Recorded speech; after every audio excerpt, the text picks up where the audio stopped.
2022 Qatar ലോകകപ്പോടെ Argentine താരം Lionel Messi ഫുട്ബോളിലെ സാധ്യമായ നേട്ടങ്ങളെല്ലാം സ്വന്തമാക്കിയിരുന്നു. അർജന്റീൻ ദേശീയ ടീമിനൊപ്പം സാധ്യമായ കിരീടങ്ങളെല്ലാം അർജന്റീൻ ഇതിഹാസ നായകൻ കരസ്ഥമാക്കി. ഇപ്പോഴിതാ മറ്റൊരു കോപ്പ അമേരിക്ക പോരാട്ടത്തിനായി കാത്തിരിക്കുകയാണ് ലയണൽ മെസ്സി. ഇതിനിടെ നൽകിയ ഒരു അഭിമുഖത്തിൽ മെസ്സി വീണ്ടും ആ ചോദ്യം നേരിട്ടു. 2026 ലോകകപ്പിൽ കളിക്കുമോ? ഈ ചോദ്യത്തിന് മെസ്സിയുടെ മറുപടി ഇങ്ങനെ: അതെനിക്ക് അന്ന് എങ്ങനെ ഫീൽ ചെയ്യുന്നു, ശാരീരികമായി ഞാൻ അന്ന് എങ്ങനെയുള്ളവനാണ്, ഞാൻ എന്നോട് തന്നെ എത്രത്തോളം യാഥാർത്ഥ്യബോധമുള്ളവനായിരിക്കും എന്നതിനെയൊക്കെ ആശ്രയിച്ചിരിക്കുന്നു. അന്ന് മത്സരിക്കാനും എൻ്റെ ടീമംഗങ്ങളെ സഹായിക്കാനും എനിക്ക് കഴിവുണ്ടോ എന്നറിയണം. ഞാൻ ശാരീരികമായി എങ്ങനെയാണെന്നറിയണം. ഇനിയും ഒരുപാട് സമയം ബാക്കിയുണ്ട്, കുറച്ച്. കാരണം സമയവും വളരെ വേഗത്തിൽ കടന്നു പോകുന്നു. പക്ഷേ ഇനിയും കുറച്ച് സമയമുണ്ട്. ആ നിമിഷം ഞാൻ എങ്ങനെയായിരിക്കുമെന്ന് എനിക്കറിയില്ല.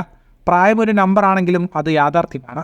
ഞാൻ ഇപ്പോൾ കളിക്കുന്ന മത്സരങ്ങൾ യൂറോപ്പിൽ ഓരോ 3 ദിവസം കൂടുമ്പോഴും ചാമ്പ്യൻസ് ലീഗിലോ മറ്റുമായി ഫ്രാൻസിലോ സ്പെയിനിലോ കളിച്ചതിന് സമാനമല്ല. അതുകൊണ്ട് തന്നെ അന്ന് എനിക്ക് എങ്ങനെ തോന്നുന്നു എന്നതിനെ ആശ്രയിച്ചിരിക്കുന്നു ഈ കാര്യങ്ങൾ. എൻ്റെ ടീമംഗങ്ങൾക്കൊപ്പം ആയിരിക്കുമ്പോൾ എനിക്ക് എന്താണ് തോന്നുന്നത്, ഞാൻ അപ്പോഴും എൻ്റെ ലെവലിലാണോ ഇല്ലയോ എന്ന് നമുക്ക് നോക്കാം മെസ്സി പറഞ്ഞു. ഫുട്ബോൾ ലോകത്തെ കൂടുതൽ വാർത്തകൾക്കും വിശേഷങ്ങൾക്കുമായി സ്പോർട്സ് കഫേ ഇപ്പോൾ തന്നെ സബ്സ്ക്രൈബ് ചെയ്യുക.